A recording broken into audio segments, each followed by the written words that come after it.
दोस्तों, आज की इस वीडियो के अंदर मैं आपको बताऊंगा जीएसटी पोर्टल पे यदि कोई भी अदर पर्सन आपके यूज़र आईडी के साथ में छेड़छाड़ करता है या पासवर्ड चेंज करने की कोशिश करता है तो उस केस में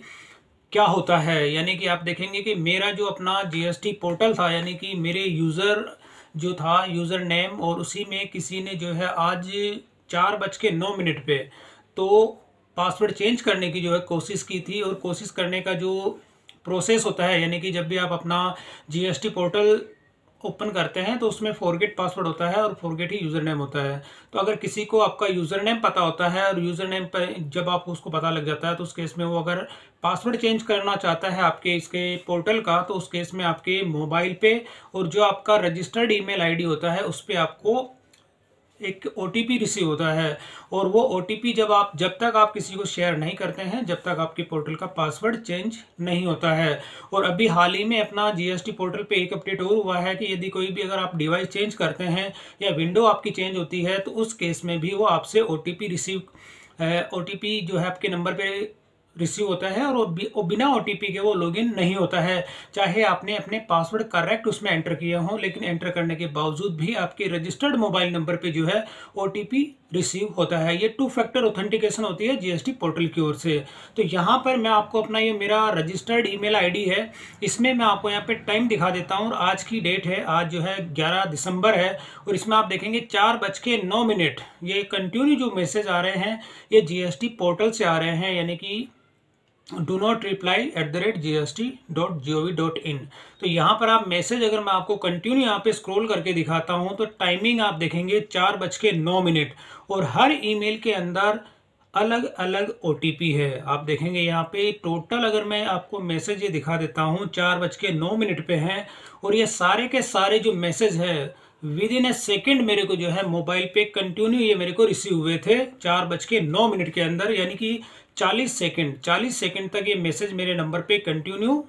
मुझे रिसीव होते गए। और रिसीव होने पर हर ओटीपी अलग था, ऐसा नहीं है कि सेम ओटीपी यहाँ पे रिपीट हो रहे हों। और यहाँ पर मोबाइल नंबर और आपका जो रजिस्टर्ड ईमेल आईडी होता है उसके अंदर ये ओटीपी कंटिन्यू आपको मिलते हैं। लेकिन मेरे साथ ये जो है पहला ही ऐसा केस हुआ है, और उस केस को मैं आप लोगों के साथ में शेयर करना चाहता हूँ। कि शेयर करने का जो मकसद ये है कि आप लोग भी अपनी जो जीएसटी का अगर जैसे कोई भी आईडी होता है या पासवर्ड होता है तो किसी भी कंडीशन में अपनी जो पर्सनल इन्फॉर्मेशन होती है वो किसी के साथ में आप शेयर ना करें। और फ्यूचर के लिए मैं भी थोड़ा सा अलर्ट हो रहा हूँ, क्योंकि मैं भी अपनी जो वीडियोस के अंदर जो है काफ़ी मेरी पर्सनल इन्फॉर्मेशन होती है, जैसे जीएसटी नंबर वगैरह जो है मैं थोड़ा सा शो कर देता हूँ। लेकिन अब फ्यूचर के लिए जो भी एग्जिस्टिंग मेरी वीडियोस है उसमें से भी मुझे अपना वो जीएसटी नंबर या जीएसटी मेरा आईडी जो होता है, ईमेल आईडी वगैरह, मेरे को अब उनमें ब्लर करना होगा। तो यहाँ पर आप देखेंगे कि ये भी जीएसटी पोर्टल से मेरे को 4:09 पे कंटिन्यू यहाँ पे मैसेज रिसीव हुए हैं। इसमें मेल और मेल ये टोटल 38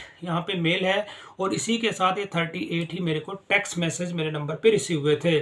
तो यहाँ पर मैं आपको दिखा देता हूँ कि ये जीएसटी पोर्टल है, और इसमें जब आप लॉगिन करते हैं तो लॉगिन करने पर क्या होता है कि यहाँ पर आपका यूज़र नेम और पासवर्ड मैंने अभी जैसे ऑटो सेव कर रखा है। लेकिन जब कभी भी आपने, जैसे कि मैंने अपनी कुछ एक वीडियो के अंदर मैंने अपना यूज़र नेम जो है वो हाइड नहीं किया था, हो सकता है इसी का उसने जो है किसी ने अदर पर्सन ने इसका मिसयूज़ करने की कोशिश की हो। ये कोशिश ही थी, तो इसकी कोशिश को जो मैंने बाद में जीएसटी पोर्टल पे इसकी कंप्लेन भी कर दी है। और कंप्लेन करने पर जो है सॉल्यूशन मुझे ये मिला गया था कि 2 फैक्टर ऑथेंटिकेशन के चलते बिना ओटीपी के आपका अकाउंट सिक्योर है, कोई भी आपके अकाउंट को हैक नहीं कर सकता है। अगर आप अपना ओटीपी शेयर कर देते हैं तो आपका अकाउंट के पासवर्ड चेंज होना पॉसिबल है।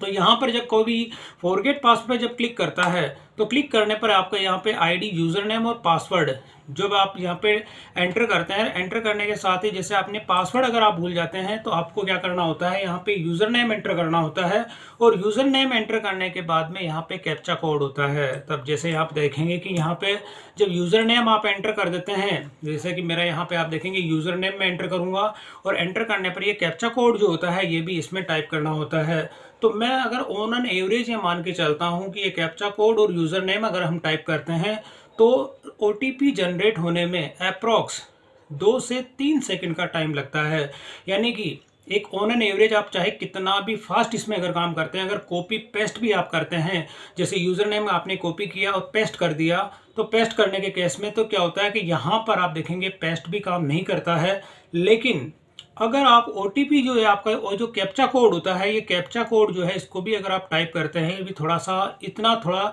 ज़्यादा नहीं तो हल्का तो कॉम्प्लिकेटेड होता है कि यूज़र एकदम इसको क्लियरली शो नहीं करता है, ये यहाँ पर थोड़ा टाइम लगता है। तो इसी के चलते मैं मान के चलता हूँ कि ऑन एन एवरेज कम से कम 2 से 3 सेकंड, अगर आप कितना भी फास्ट इसमें वर्क करते हैं तो कम से कम आपको 2 से 3 सेकंड का टाइम लगता है। तो ये 2 से 3 सेकंड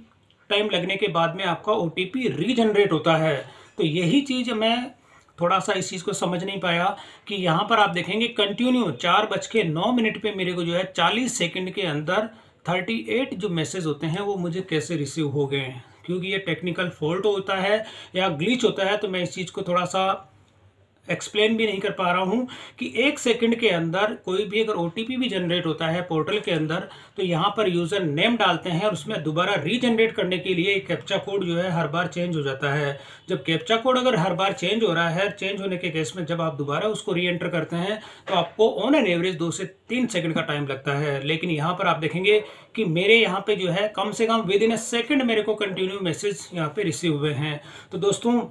कहने का मतलब ये है कि ये मेरे साथ पहला ही जो सीन हुआ था, और इसी के लिए मैं अपना फ्यूचर के लिए थोड़ा सा अलर्ट हो रहा हूँ कि कोई भी आपकी पर्सनल जो इन्फॉर्मेशन होती है, अगर मान के चलिए अगर कोई भी जो थर्ड पर्सन रहता है या अदर पर्सन रहता है, उसके पास अगर मेरा जो ईमेल आईडी है यानी रजिस्टर्ड ईमेल आईडी होता है, मान के चलिए कि नंबर आपके पास है और उसने अगर ईमेल एड्रेस जो आपका आपने शो किया हुआ है उसमें अगर वो पासवर्ड उसको रिसीव हो जाते हैं या मिल जाते हैं या क्रैक कर लेता, तो उस केस में वो आपके जीएसटी पोर्टल के पासवर्ड भी चेंज कर सकता है। तो यहाँ पर बस बेसिक मेरा यही मोटिव था इसको वीडियो बनाने का कि कभी भी भविष्य के अंदर दोस्तों कोई भी अपना यूज़र आईडी जो है अपने चैनल्स के अंदर या वीडियोस के अंदर शो ना करें। और मैं भी अपना फ्यूचर के लिए थोड़ा सा अलर्ट हो रहा हूँ कि मैं अपनी जो पर्सनल इन्फॉर्मेशन होती है वो अपने वीडियोस के अंदर शो ना करूँ। तो दोस्तों, ये इस तरह का कुछ